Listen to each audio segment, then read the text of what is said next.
Brigit's paid plan only becomes worth it if you actually use cash advances or credit monitoring regularly, because the subscription doesn't help much when your account rarely qualifies for advances.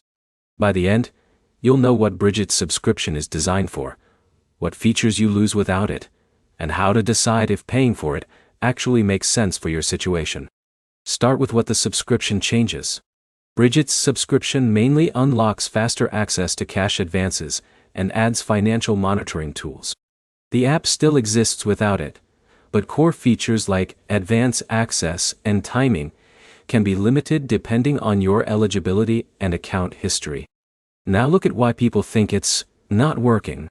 When users say Brigit is expensive or not worth it, it usually comes from expecting instant approval every time. Brigit doesn't guarantee advances. It reviews your bank activity, income patterns, and account stability before offering money. If those signals don't match its requirements, the app may not offer an advance at all, even with a subscription. Next, understand what you're actually paying for. The subscription is less about buying money and more about getting access to features that try to predict your cash flow and reduce overdrafts. That includes alerts, budgeting insights, and advance eligibility tools. If you only use the app once in a while, those tools can feel unnecessary. Now look at eligibility changes.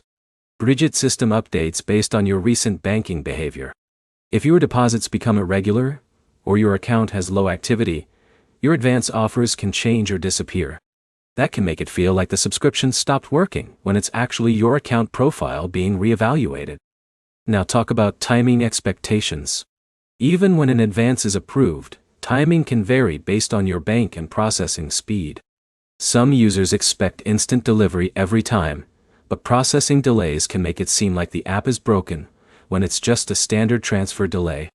Here's the simple breakdown. Brigit's subscription value depends on how often you qualify for advances and how much you rely on budgeting tools.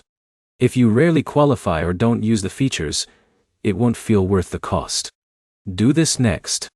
Check your advance eligibility inside the app first. Then review your recent bank activity to see if deposits are consistent. After that, test whether budgeting alerts or advance tools are actually helping you avoid overdrafts or shortfalls. If none of those features are useful, the subscription won't add much value. Brigit isn't a guaranteed cash app. It's a financial tool that only works fully when your banking activity matches its requirements.